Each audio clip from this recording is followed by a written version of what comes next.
Good morning, praise the Lord. ઈશ્વરનો આભાર માનતા આવો ફરીને એકવાર આજના દિવસની શરૂઆત પ્રભુના વચન અને મનન દ્વારા કરીએ.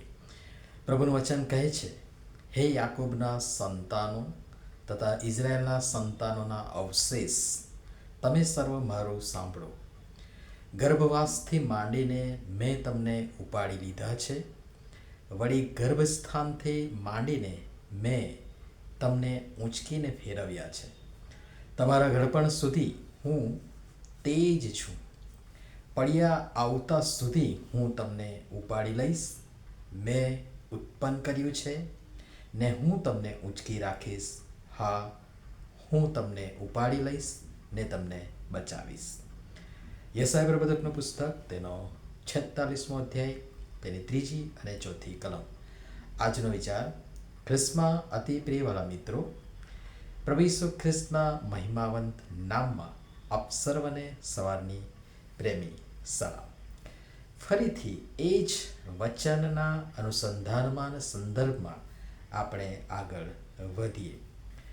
વૃદ્ધત્વ અથવા પીઢતા અથવા પરિપક્વતા અથવા પ્રૌઢત્વ, આપણે જે સમજીએ એ જે અવસ્થા માણસની આ પૃથ્વી પરના જીવનની છેલ્લી અવસ્થા છે. મોટાભાગે આપણે યુવાવસ્થાને સોનાની ખાણ અથવા સુવર્ણકાળ કહીએ છીએ કે ઓળખીએ છીએ. કિંતુ જ્યાં સુધી હું સમજું છું ને માનું છું, ત્યાં સુધી વૃદ્ધાવસ્થા પણ સુવર્ણકાળથી કમ નથી.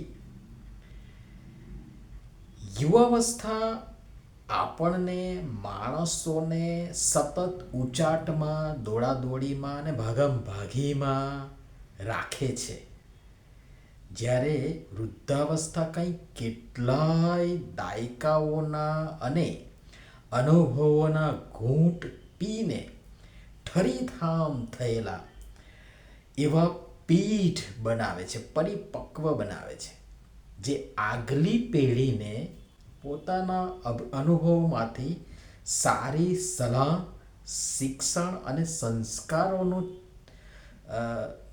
સિંચન નવી પેઢીમાં કરી શકે છે. પણ એ માટે આ બહુ મોટી જવાબદારી છે. આ એક જ વચન પર કેટલાય દિવસોથી આપણે જોઈ રહ્યા છીએ. એની પાછળનું તાત્પર્ય, મકસદ હવે પછી ધીરે ધીરે આવશે. જે આપણી વૃદ્ધાવસ્થા એ નકામું કે બસ કાઢવા પૂરતું સમય નથી, પણ એક મોટી જવાબદારી છે. અને એ તો નવી પેઢીને તૈયાર કરવાની જવાબદારી, નમૂનો આપવાની જવાબદારી, આદર્શ મૂકવાની જવાબદારી.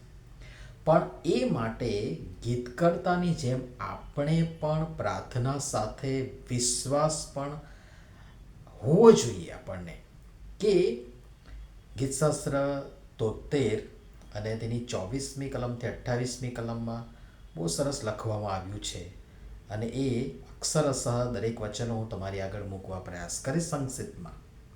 તું તારા બોધથી મને માર્ગ બતાવશે અને પછી તારા મહિમામાં મારો સ્વીકાર કરશે.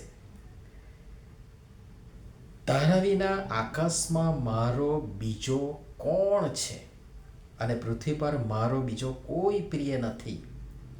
મારું શરીર તથા હૃદય ક્ષય પામે છે. જો વૃદ્ધાવસ્થામાં આવતી જે જરરા છે, પીડા છે, બીમારીઓ છે, એનું વર્ણન કેવું સરસ કરવામાં આવ્યું છે. મારું શરીર તથા હૃદય ક્ષય પામે છે, તો પણ સર્વકાળ ઈશ્વર મારા હૃદયનો ગઢ તથા મારો વારસો છે.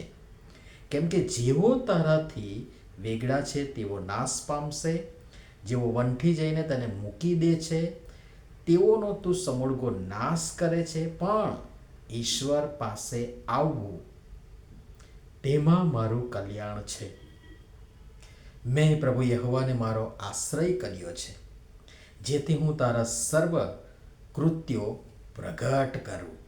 અને આ કૃત્યો જે અનુભવમાંથી પસાર થયા છે, એ બધું પ્રગટ કરવાનો આ સમય છે. જાહેર કરવાનો આ સમય છે. અનુભવ સિદ્ધ બાબતોને શેર કરવાનો, નવી પેઢી સાથે વહેંચવાનો આ સમય છે. તો આ ફાજલ કે બસ સમય પસાર કરવા પૂરતો નહીં ને ક્યાંક ક્યાંક તો મરવાના વાકે જીવવા અને બધું પૂરી કરી દેવાના આશય સાથે નહીં, અપિતુ અતિ મહત્વના આ સોનેરી સમયને ખરેખર સુવર્ણકાળ બનાવી દઈએ ને નવી પેઢીને પ્રભુમાં, પ્રભુના શિક્ષણમાં, પ્રભુના વચનોમાં, સંસ્કારોમાં ઉછેરીએ ને તેમનું આત્મિક ઘડતર કરવાના મહાભગીરથ, અત્યારની તાતી જરૂરિયાત પ્રમાણે મહાભગીરથ કાર્યના બીડાને ઝડપી લઈએ ને જતાં જતાં હવે મુસાફરીઓ પૂરી થાય એ પહેલાં કંઈક સારું કરતા જઈએ. જીવનની સંધ્યાએ જીવનનો સૂરજ આથમે એ પહેલાં અજવાળાની વ્યવસ્થા કરતા જઈએ. વધુ આવતીકાલે જોઈશું. પ્રભુ સમજવા આપણ સર્વની સહાયતા મદદ કરો. નમીએ પ્રાર્થના કરીએ. પ્રેમાળ પિતા, અમે જેઓ અમારા પૃથ્વી પરના જીવનની દોડ હવે પૂરી કરવા તરફ પ્રયાણ કરી રહ્યા છીએ, તેવા અમે સર્વ અમારી જવાબદારી સમજી નવી પેઢીને અમારા જીવન દ્વારા આદર્શ નમૂનો આપી તેઓને આપના માર્ગમાં, વચનમાં, શિક્ષણમાં અને સંસ્કારોમાં દ્રઢ અને મજબૂત કરીએ, સારા સલાહકાર બનીએ ને એ માટે પ્રથમ અમે પોતે તમારી પાસે આવીએ. માટે કૃપા કરી આમ સર્વની તમે સહાય તથા મદદ કરો. પ્રભુ ઈસુના નામમાં આમેન. ધન્યવાદ.